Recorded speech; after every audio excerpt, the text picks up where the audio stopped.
வணக்கம் நண்பர்களே. இன்றைய பதிவில் வல்லக்கோட்டை ஸ்ரீ வள்ளி தேவசேன சமேத சுப்பிரமணிய சுவாமிக்கான கோவிலை தான் பார்க்க போகிறோம்.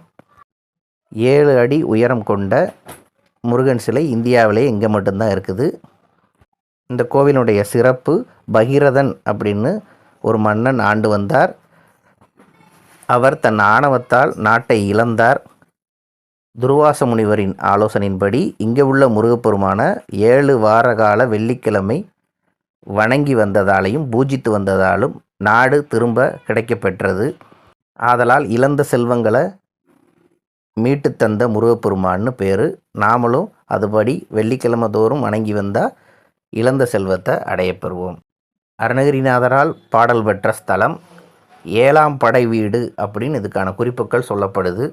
1200 வருட பழமையான இந்த முருகன் கோவில் வல்லன் அப்படின்ற ஒரு அசுரன் ஆண்டு வந்தார். அவர் கொடுமைப்படுத்த ஆரம்பித்தார். அதனுடைய விளைவு முருகப்பெருமான் அவரை வதம் செய்ததாகவும், வதம் செய்து அவருக்கு முக்தி அளித்ததால் இவ்விடம் வல்லக்கோட்டை அப்படின்ற பெயர் பெற்றது. இங்கே இந்திரனால் ஏற்படுத்தப்பட்ட வஜ்ர தீர்த்தம் இருக்குது. அதில் நீராடி பாவங்கள் நமக்கு தீரப்பெறும்.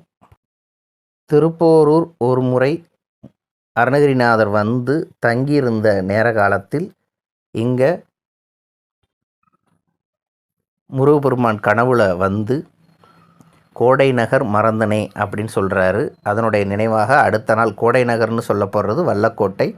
இங்கே வந்து வணங்கிட்டு அடுத்ததாக திருத்தணிகை சென்றதாக குறிப்புகள் சொல்லப்படுது. நன்றி, வணக்கம்.